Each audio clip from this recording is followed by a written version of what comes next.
Everyone says life is short, but what if it wasn't? What if one day you stopped aging, stopped getting sick, stopped dying? It sounds like the ultimate goal of science. But living forever wouldn't be a dream. It would be the perfect trap to throw everything we've ever thought into the trash. Today, let's look at the science behind living for eternity. Growing old is not a flaw of the body. It's part of its design. Every organism has a limit, a biological clock that marks the end. And even if it sounds simple, aging is a very complex process that involves many factors, like the accumulation of cellular damage over time, free radicals that oxidize tissues, DNA making mistakes, and our telomeres, those tiny caps at the ends of chromosomes that protect genetic information. They shorten with every cell division, like the wick of a candle, burning little by little. When that wick reaches the end, the cell can no longer replicate. This is what we know as the Hayflick limit.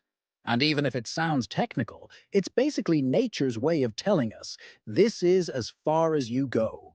Stopping that limit, in theory, would mean stopping aging.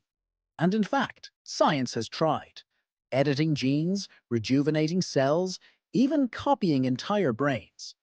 But even if we managed to conquer biological time, there would still be a more complex enemy left: the human mind. Phase 1. The mind and the infinite. Your brain is not built for the infinite. Every memory you have takes up space, and every emotion leaves a physical mark on your neurons. Living forever would mean accumulating centuries of memories, millions of faces, loves, losses, traumas, and moments you would no longer be able to distinguish. Over time, your identity would dissolve, and you would stop knowing who you were or why you're still here. Neuroscience says that forgetting is not a defect, but a protection mechanism. Forgetting is what allows us to move forward, so that an 80-year life doesn't become a museum full of ghosts. But in eternity, there wouldn't be enough forgetting. Your mind would become saturated, fragmented, lost among centuries-old memories you would no longer feel as your own. And even then, if you could remember everything, would you want to? Would you want to remember the face of everyone you ever loved, knowing that one by one they would all disappear? Except you? At first you'd think you were in control, but soon you'd understand that immortality is not living more. It's watching everything that gave your life meaning die. Places change, languages die, dreams repeat themselves, and you remain there, observing without being able to stop. Would it make sense to start a family knowing you'd watch your children grow old over and over?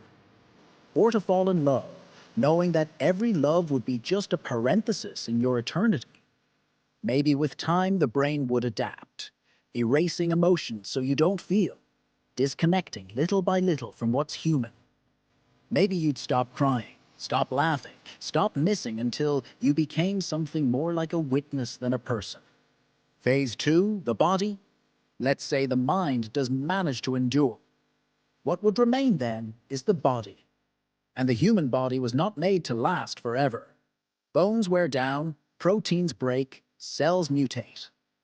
We are a beautiful machine, but an imperfect one. Keeping it alive forever would be like trying to make a candle burn without consuming its wax. Some scientists believe we could achieve it with nanotechnology, repairing every damaged cell in real time, or by transferring consciousness into a machine, leaving flesh behind. Would you still be you, or just a copy programmed to believe it? If you change every cell in your body, every connection in your brain, where does the person who began this journey remain?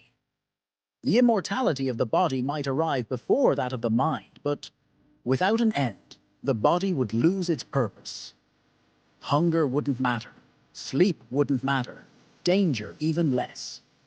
Pain, which was once an alarm to help us survive, would become a useless echo. And with so much time, even your goals would become irrelevant. There would be no rush to learn, no urgency to create. Procrastination would become eternal. You do everything tomorrow because tomorrow would never end. Until one day, after 1,000 years, you realize you did nothing.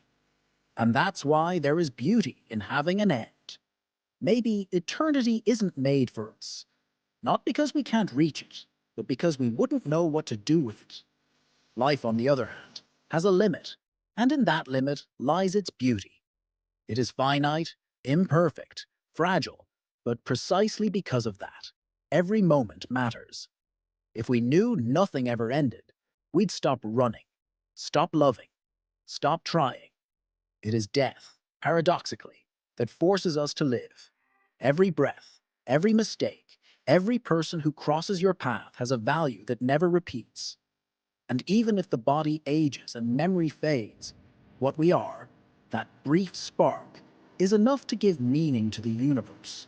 So no, living forever wouldn't be a gift. The real miracle is that we don't have infinite time, and yet we try everything anyway. In the end, eternity is not about living forever, but about living so intensely that a single moment is enough to remember you forever. Bye-bye.